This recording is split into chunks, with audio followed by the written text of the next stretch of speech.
अरे ये किसनराव, खूप दिवस झाले आहेत, कर्जाची तारीख जवळ आली आहे. सावकाराने आम्हाला त्याचे कर्ज वसूल करण्यासाठी पाठवले आहे. तुम्ही त्याचे कर्ज कधी फेडणार आहात? मला आणखी काही महिने द्या, मी सावकाराचे सर्व कर्ज फेडतो. अरे किसनराव, तुम्हाला जे काही सांगायचे आहे ते तुम्ही सावकारासमोर बोला. आमच्या सोबत चला. ठीक आहे, तुम्ही जा, मी लगेच येतो. तेवढ्यात किशनलालची मुलगी नेहा विहिरीतून पाणी आणते आणि घरी येते. जुन्या पलंगावर बसलेला किसनराव तिला म्हणतो, नेहा बाळा, ऐक, आज पुन्हा सावकाराचे लोक आले. त्यांनी सांगितले की कर्ज फेडण्याची शेवटची तारीख जवळ आली आहे आणि ते म्हणाले की सावकाराने बोलवलं आहे. आता मी काय करू बाळा? बाबा, काळजी करू नका, तुम्ही इथेच थांबा, मी जाते. जोपर्यंत ही हात काम करत आहे तोपर्यंत कर्जाची काळजी करू नका. मुलगी, हे तुझ्या नियंत्रणात नाहीये. तुझ्या डोक्यावरचं कर्ज पहिल्यासारखं आहे. मी तुझ्यासाठी काहीच करू शकत नाही. असं वाटतंय मी खूप मोठी चूक केली. मुलगी, सावकाराला काहीतरी राग येईल असे काहीही बोलू नकोस. तो माणूस कोणाचीही पर्वा करत नाही. तो आपल्यासोबत काहीही करू शकतो. सावकाराशी बोलताना तू नीट काळजी घे. तो माणूस खूप हुशार आहे. बाबा, मी एकटीच जाईन, तुम्ही घरीच राहा. मी त्यांच्याशी नीट बोलेन. घाबरण्याची गरज नाही बाबा. तुमची शिकवण माझ्यासोबत आहे. मी कोणतीही चूक करणार नाही. नेहा सावकाराच्या घराकडे चालू लागते. नेहा सावकाराच्या घरी पोहोचते. नेहाला पाहून सावकार तिला म्हणतो, ए नेहा, तुला माहित असायला हवं की मी तुला इथे का बोलावले आहे.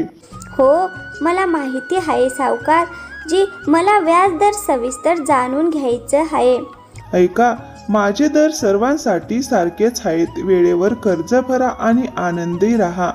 पण मला वाटत नाही की तू माझे कर्ज परत करू शकशील.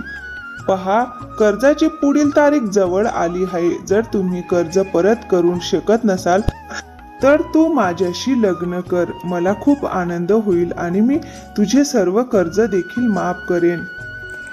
काय? तुझ्यासोबत मी लग्न करेन? मी मरून जाईल पण तुझ्यासोबत लग्न करणार नाही. अरे, मी तुझ्यासारखा निर्दयी माणूस कधीच पाहिला नाही, जो लोकांना जास्त व्याजावर कर्ज देतो आणि त्यांची जमीन हडप करतो. मी कठोर परिश्रम करेल आणि तुझा एक एक पैसा परत करेल. जर तू पैसे वेळेवर परत केले नाही तर त्याचे परिणाम चांगले होणार नाहीत. ठीक आहे.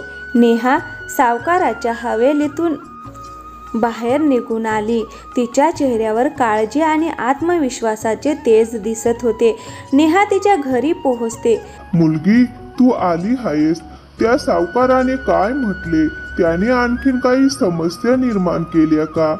बाबा, त्याने 1 महिन्याचा वेळ दिला आहे पण त्याचे हेतू बरोबर वाटत नाही. तो म्हणाला, जर वेळेवर कर्ज फेडले नाही तर मला त्याच्याशी लग्न करावे लागेल.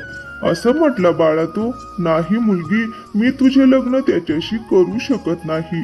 तो खूप दुष्ट आणि निर्दयी माणूस आहे. मुलगी, आपण दिवस रात्र कठोर परिश्रम करू आणि त्या दुष्ट व्यक्तीचे कर्ज फेडू. ठीक आहे बाबा, मी नक्की प्रयत्न करेन. दुसऱ्या दिवसापासून नेहा दुसऱ्यांच्या घरात धुनी भांड्याचे काम करू लागते. किसनराव काम शोधण्यासाठी बाहेर पडतो. तो सगळीकडे काम शोधण्यासाठी जातो. एका ठिकाणी, मालक, मला काम पाहिजे. मी कोणतंही काम करायला तयार आहे. तुम्हाला जमेल का? पोती उचलायची कामं आहेत. या सर्व धान्याचे पोती आहेत. मला त्या लोकांसोबत त्या गाडीत भरायचे आहेत. ठीक आहे साहेब. किसनराव देखील लोकांसोबत पोती घेऊन जाऊ लागतो आणि असे बरेच दिवस जातात. एके दिवशी साहेब किसनरावला म्हणतात, बघा, आता माझ्याकडे काम कमी आहे म्हणून मी फक्त तरुण लोकांना माझ्याकडे कामाला ठेवत आहे. किसनराव खूप निराश झाला आणि मालकाने त्याच्या कामाचे त्याला पैसे दिले. किसनराव निराश होऊन घरी परतत होता तेव्हा अचानक वाटेत जोरदार पाऊस सुरू झाला आणि किशनराव आपले पैसे व्यवस्थित लपवू लागला.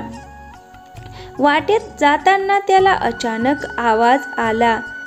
मला मदत करा, कृपया मला मदत करा. किसनराव तो आवाज ऐकतो आणि त्या आवाजाच्या दिशेने जातो. एका श्रीमंत माणसाची गाडी रस्त्यात फसली होती, त्यामुळे तो इतरांकडे मदत मागत होता. तेवढ्यात ते किसनरावाला पाहतात. मला मदत करा बाबा, प्लीज.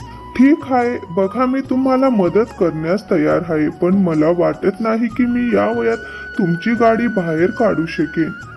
तुम्ही प्रयत्न करून पहा बाबा. ठीक आहे. तुमचे खूप खूप धन्यवाद बाबा, तुम्ही खूप चांगल्या मनाचे व्यक्ती आहात. तुम्ही आम्हाला खूप मदत केली, पण तुम्हाला पाहून असे वाटते की तुम्ही खूप गरीब आहात. मी खूप गरीब माणूस आहे. मी एका दुकानात काम करायचो, पण आता कमी कामामुळे त्यांनी मला काढून टाकले. आता मी काय करू? माझ्यावर सावकाराचे खूप कर्ज आहे आणि मला माझ्या मुलीचे लग्नही करायचे आहे. किशनलालचे बोलणे ऐकून तो माणूस त्याला म्हणतो, तुमची अवस्था खूप वाईट आहे बाबा. मी आजपर्यंत आयुष्यात कोणतेही चांगले काम केलेले नाही, पण आज मी ते नक्की करेन. कोणास ठाऊक या चांगल्या कामाने देव प्रसन्न होईल आणि माझ्या सर्व चुका विसरतील. मग तो माणूस सोन्याच्या नाण्यांनी भरलेली एक बॅग काढून किशनरावला देतो. त्यानंतर किशनराव त्या व्यक्तीचे आभार मानतो आणि आनंदाने घरी जायला निघतो. पावसामुळे रस्ता खूप ओला झाला होता. अचानक किशनरावचा पाय घसरला आणि तो पडला आणि दगडाला जाऊन धडकला. दगडाला धडकल्यानंतर किशनलाल बेशुद्ध पडला. तेवढ्या तेथून जाणाऱ्या एका व्यक्तीने किशनरावची सोन्याची बॅग पाहिली. त्याने पटकन ती बॅग उचलली.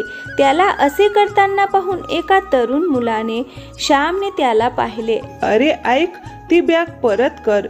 मी ती का ठेवू? ही बॅग माझी आहे. मी तुला ही बॅग चोरी करताना पाहिले आहे. तुला लाज नाही वाटत का? ती बॅग शांतपणे परत करे. अरे तू इतका का ओरडतोस आहे? बाकीचे पैसे तूही ठेव. नको, मला चोरणारे पैसे नको आहेत. पैसे परत कर. मी ते ठेवणार नाही. हे पैसे माझे आहेत. इतक्यात किसनराव शुद्धीवर येतो. तो म्हणतो, अरे बाळा, माझी बॅग कुठे आहे? बाबा, तुमची बॅग ह्या चोराकडे आहे. मी माझ्या स्वतःच्या डोळ्यांनी ती बॅग चोरताना त्याला पाहिले आहे. नाही, ही बॅग माझी आहे. तू असं ऐकणारच नाही. चल आपण महाराजांकडून हे समस्या सोडवून घेऊ. ते तिघेही महाराजांकडे जातात. मला सांगा, काय अडचण आहे? महाराज, हे पैसे माझे आहेत आणि हे लोक ते माझ्याकडून घेऊ इच्छितात. नाही महाराज, ही नाण्याची पिशवी माझी आहे. तर ही पिशवी तुमची आहे? याचा तुमच्याकडे काय पुरावा आहे? किशनलाल त्याची संपूर्ण घटना सांगितल्यावर म्हणतो, महाराज, आता तुम्ही सांगा की ही पिशवी त्याची कशी आहे?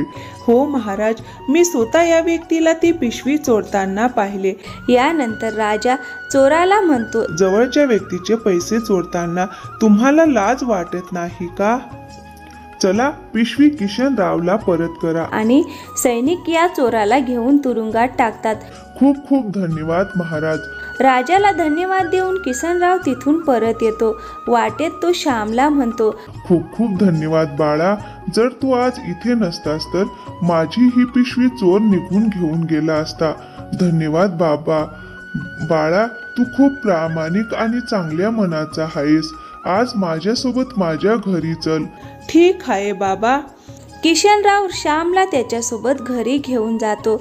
मग तो श्यामला म्हणतो, बाळा, ही माझी मुलगी आहे. माझ्याशिवाय या जगात तिचे कोणीही नाही. मी मरण्यापूर्वी तिचे लग्न एका चांगल्या व्यक्तीशी करावे अशी माझी इच्छा आहे.